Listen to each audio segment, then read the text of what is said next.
Smartphone মার্কেটে একের পর এক নতুন নতুন ফোন আসতে যাচ্ছে, কিন্তু কিছু ফোন এমন থাকে যেই ফোনগুলো লঞ্চের আগেই যেগুলো তৈরি করে মানুষের মধ্যে আলাদা একটা আগ্রহ। আর আজকের ভিডিওতে আমরা কথা বলবো ঠিক তেমনই একটি আলোচিত ফোন নিয়ে। এই ফোনটির মডেল হচ্ছে রেডমি নোট 17।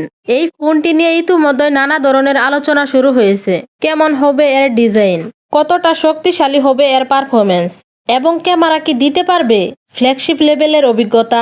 আর সবচেয়ে বড় প্রশ্নটা হচ্ছে দেশের মার্কেটে এই ফোনটার প্রাইস আসলে কত হতে পারে।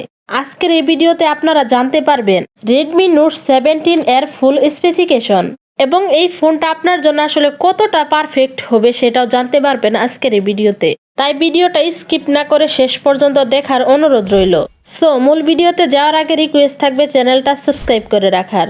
প্রথমেই কথা বলা যাক ফোনটার ডিজাইন নিয়ে। ফোনটার ডিজাইনটা একদমই সিম্পল, বিশেষ করে এর ক্যামেরা মডিউল ডিজাইনটা। ফোনটার ওজন হচ্ছে 225 গ্রাম। এতে হাতে ধরতে একটু ভারী মনে হতে পারে। সো একটু ভারী মনে হওয়ার তো একটা কারণ অবশ্যই আছে, সেটা না হয় একটু পরেই বলছি। আর এই ফোনটা কিন্তু আপনি 3টা কালার অপশনে পেয়ে যাবেন, ব্ল্যাক, পার্পল, ব্লু কালার। আরও একটি ইন্টারেস্টিং ব্যাপার হলো এখানে রয়েছে IP65 রেটিং, মানে হালকা ধুলো বা পানি থেকে সুরক্ষিত থাকবে। ডিসপ্লে হিসেবে দেওয়া হয়েছে OLED ডিসপ্লে, আর ডিসপ্লের সাইজ হচ্ছে 7.0 ইঞ্চির OLED ডিসপ্লে এবং 120 হার্জের রিফ্রেশ রেট। প্রোটেকশন হিসেবে থাকছে কর্নিং গরিলা গ্লাস প্রোটেকশন। এতে স্ক্রলিং করা, গেমিং করা বা ভিডিও দেখা খুবই স্মুথ লাগবে। প্রসেসর হিসেবে ফোনটাতে আপনি পাবেন Qualcomm Snapdragon 4 Gen 4 প্রসেসর। আমার কাছে মনে হয় এত কম বাজেটের মধ্যে মোটামুটি লেভেলের একটা পারফরমেন্স দেওয়া হয়েছে। আপনি টুকটাক গেমিং গুলো করতে পারবেন, তবে হ্যাঁ, টানা গেমিং করলে ফোনটা একটু লেগ ফিল বা গরম ফিল হতে পারে। এখন যদি আমরা কথা বলি ফোনটার ক্যামেরা নিয়ে, ফোনটার মেইন ক্যামেরায় থাকছে 50 মেগাপিক্সেল মেইন ক্যামেরা এবং 8 মেগাপিক্সেল সেলফি ক্যামেরা। এই বাজেটের মধ্যে মেইন ক্যামেরাটা আমার কাছে ঠিকঠাক মনে হয়েছে। সেলফি ক্যামেরাটা আরেকটু বাড়ালে সবচেয়ে বেশি বেটার হতো।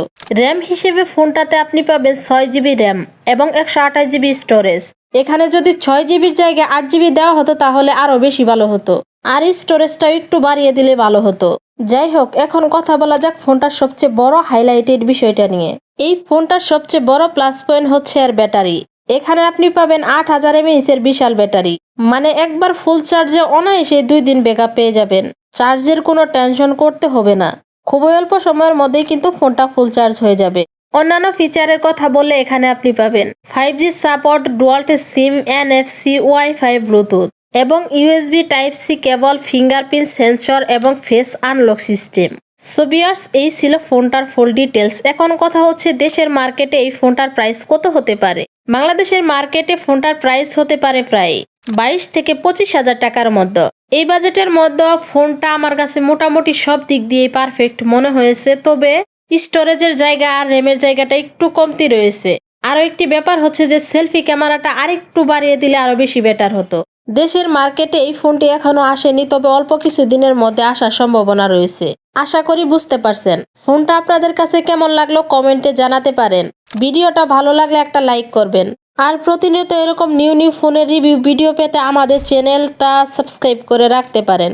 আর আপনি যদি এই ভিডিওটা ফেসবুক পেজ থেকে দেখে থাকেন, রিকোয়েস্ট থাকবে ফেসবুক পেজটি ফলো দিয়ে সাথেই থাকার। সো দেখা হচ্ছে নেক্সট আরেকটি ভিডিওতে। ততক্ষণে সকলে ভালো থাকবেন, সুস্থ থাকবেন। আল্লাহ হাফেজ।